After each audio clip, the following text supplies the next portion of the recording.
Hello guys বন্ধুরা, কেমন আছে সবাই? আশা করি ভালো আছো। আর আমি ভালো নেই, কারণ শরীরের অবস্থাতে দেখতেই পারতেছো আমার মুখে ভাঙ্গে কোয়ার মতো কিছু নাই। তো খুবই অসুস্থ আমি। তো সুস্থ হয়ে পড়বে উঠুন তার কোনো ঠিক ঠিকানা নাই। আর এমনিতে আগে জানতাম না যে আমার শরীরের অসুস্থতার কারণটা কি। অক্ষণ ডক্টর তপন মজুমদারকে দেখায়া তারপরে অক্ষণে ধরা পড়ছে যে আমার যে অসুস্থতার কারণটা কি। তো ঠাকুরের কাছে প্রার্থনা করে সবাই তাড়াতাড়ি যাতে আমি সুস্থ হয়ে যাই, কারণ আমার 2টা বাচ্চা আছে। আর একটা একটু একটু একটু বুঝে, আর একটা তো এখনও 2 বছর পূর্ণ হয় না, আর 1 মাস পরে 2 বছর পূর্ণ হইব। তো এত কথা না পেয়ে তো সরকারের উপর ব্লগ চ্যানেল থেকে সবাই স্বাগত। আর বড়রারে প্রণাম, ছোটরারে ভালোবাসা নিয়ে আজকের ব্লগটা আমি এখান থেকে শুরু করতেছি। তো দেখো অক্ষণে বাজে দুপুর প্রায় 1:30। তো সকাল থেকে আমার চুলা জ্বালানি হয়, আর দেখো শুকলের গ্রাম, কিন্তু কিছু করার নেই। আমার হাজব্যান্ডের অনেক দিন ধরে কাজ নেই, তো আমরা এই দোকানটা দিয়ে মানে কোনো রকম সংসারটা চলতেছে। তো জানো তো দোকানটার মধ্যে এত বেচা কিনে নেই আগে যেরকম আসিল। আর এক্ষণে দুপুরবেলা কিন্তু সব মহিলারা বাচ্চারা সাথে ঘুমায়, আর আমার চোখে ঘুম, তারপরেও কিন্তু আমি ঘুমাইতে পারি না। দোকানের এইসব মালপত্র আমার একাতে তৈরি করুন লাগে। তো ওখানে কী করুন জানি তোমরা দেখানো। এক কড়াইয়া দেখছি মুরগির ঠ্যাং, এটাকে গরম জল দিয়ে সিদ্ধ করছি। এটা চুলাইতে অনেক কাজ সময় লাগবো। যাই হোক, যদি চুলাইতে তোমরা লোকের কথা রাখবো, ওই গরম জলটা চুলন লাগে। তো জানি না, জানো তো ওখানে খুবই টেনশন। আমার অনেকটি লোন আছে, তো আমার জামাই ছাড়া তো কীভাবে ওখানে তো অনেক দিন হয়ে গেছে কাজ নাই। আর এমনিতে সংসার 2টা বাচ্চা নিয়ে সেটা চালানো তো খুবই কষ্ট হয়ে মানে দাঁড়াইতেছে। তারপর মায়ের পড়ার করছো, এরপরে ওষুধের করছো, তখন এরকম একটা প্রবলেম আমার ধরা হচ্ছে। তো জানি না যে কত টাকা লাগবো আমার শরীরটা ঠিক হইতে। খুবই চিন্তিত, আমার জামাইও খুব চিন্তিত। যে চিন্তিত হইয়া এখন আমি কী করে, আমার খুবই কষ্ট লাগে। আমার মানে জামাই খুবই শখের একটা বাইক, তো এটা বিক্রি করানোর লেগে উঠতে করে লাগছে, কারণ কিছু আর করানোর নাই। আর এমনিতে আমার বাপের বাড়িতে গরিব, শ্বশুর বাড়িতে গরিব, আর আমরা প্রচুর লোন, ওখানে লোন বইতে পারো, কিন্তু লোন বইয়ে সেটা চালানটা খুব মুশকিল হয়ে যাবে। কারণ লোন তো ওখানে তিনি কইলে লাখ টাকা লইয়ে এলাম। যা দেখি ঠাকুরের কোন পজিশনে নেয় আমারে। ঠাকুর যদি আমার ছেলে মেয়ের মুখের দিকে চাই রাখবো, আর নয়তো যদি নিবো বা কিন্তু নিলে একটাই আফসোস থাকবো যে আমার 2টা বাচ্চা আছে। তো যাই হোক, এই অসুস্থতার কারণে আমার টান উঠে, আগে এরকম রাস্তা না, টান উঠলে খুবই কষ্ট। আর প্রবলেমটা কি জানতো, আমার গলার মধ্যে থাইরয়েড সিস্ট তৈরি হয়েছে। এতদিন মানে বোঝা গেছে না, দেখো ওখানে কথা লগলেও কিন্তু বোঝা যাচ্ছে দিকে এই এইটা যে মানে কবে থেকে সৃষ্টিটা হয়েছে বলতে পারে না, কিন্তু প্রায় 20 দিন হয়েছে যে ধরা মানে আমি মানে টের পাইতেছি যে ধরার মধ্যে মানে কি একটা হয়েছে। তারপরে হনুমতি ডাক্তার কাছে গেছি, তাই না কইছে এটা টিউমার হয়েছে। 1 বছর 1.5 বছর ওষুধ খাইলেও নাকি এটা একটু কমতে সময় লাগবো। হনুমতি যেহেতু 1-1.5 বছর লাগবে, তো 1-1.5 বছর লাগায় সেটা এটা ঠিক হলে তো চলতো না। আর ওখানে আমার খুবই কষ্ট কথা বলতে, এটা প্রচণ্ড ব্যথা করে। তো যদি টাকা থাকতো ওখানে ইমিডিয়েটলি ডাক্তার কইছে অপারেশন করার মানে কাইটটা ফালাই দিতে হইব। তো টাকা থাকলে ঠিক হয়ে ওখানে এটা অপারেশন করে নিতাম, কারণ যে অসুবিধার মধ্যে আর সবটা অসুবিধা আমি আমার জামাইকে কইতাম চাই না, কারণ খুবই চিন্তিত থাকে। মা বাবার কাছে অতটা কইতাম চাই না, তারও হেল্প করতেছে, যে করে না তা না। তো তোমরা আশীর্বাদ করো যাতে তোমাদের মাঝে আমি থাকি।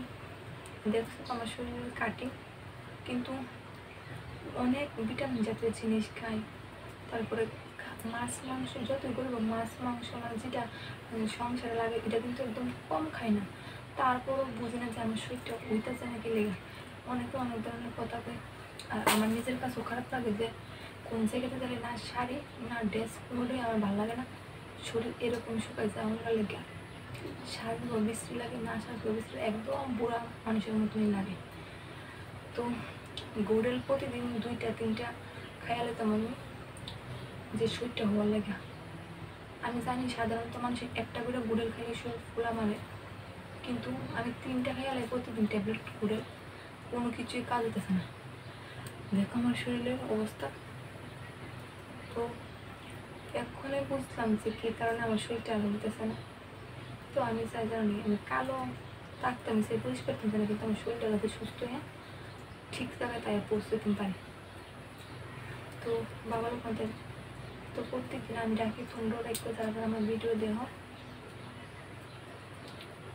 আর আমি চাই যাতে সুস্থ হয়ে তোমাদের মাঝে থাকতে পারি, তোমাদের সাথে তোমাদেরকে ভিডিও দিতে পারি, আবার আর সুস্থ হয়ে যাতে আমি ছেলে মেয়ের আবার দেখতে পারি।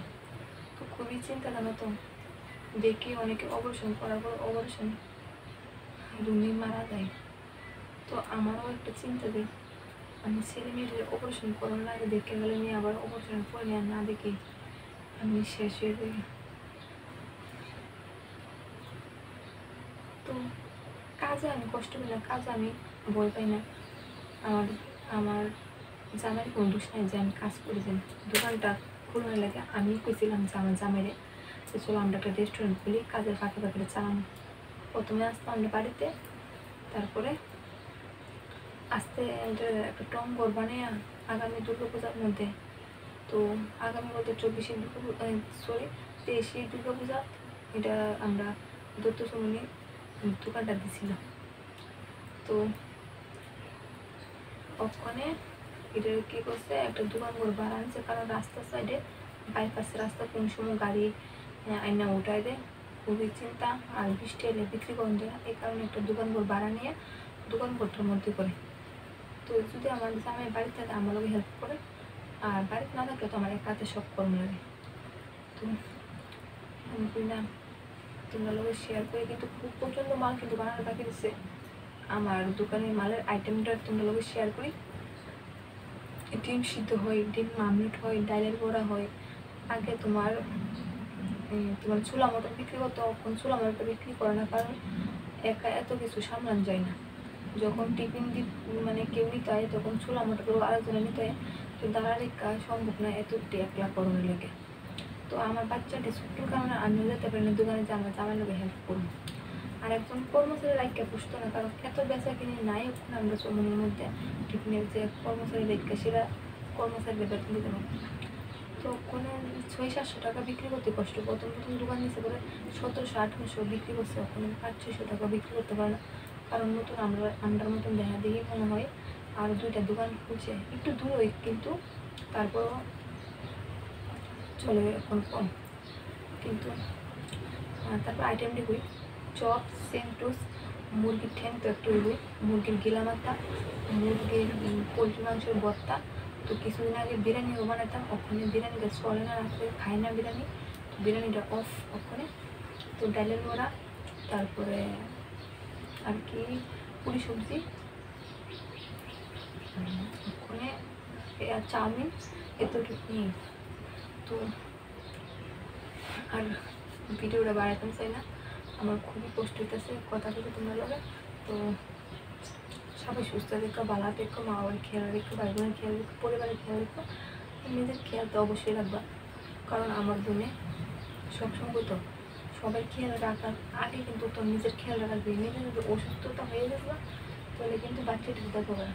তো এই কথাটা আমি মানতাম না আগে, তো মানানোর না কারণে কিন্তু আমার এই অবস্থা আজকে দেখো মরণ প্রতি গিয়ে দাঁড়াইছে। তো ঠাকুরের কাছে একটু প্রার্থনা করে আমার লেগে। তো বাই, ভিডিওটা এই পর্যন্তই। পরবর্তী ভিডিও দেখলে আমার চ্যানেলকে মোটিভেশনটাকে অন করে দেবা, আর ভিডিওটা ভালো লাগলে লাইক শেয়ার কমেন্ট করে দেবা।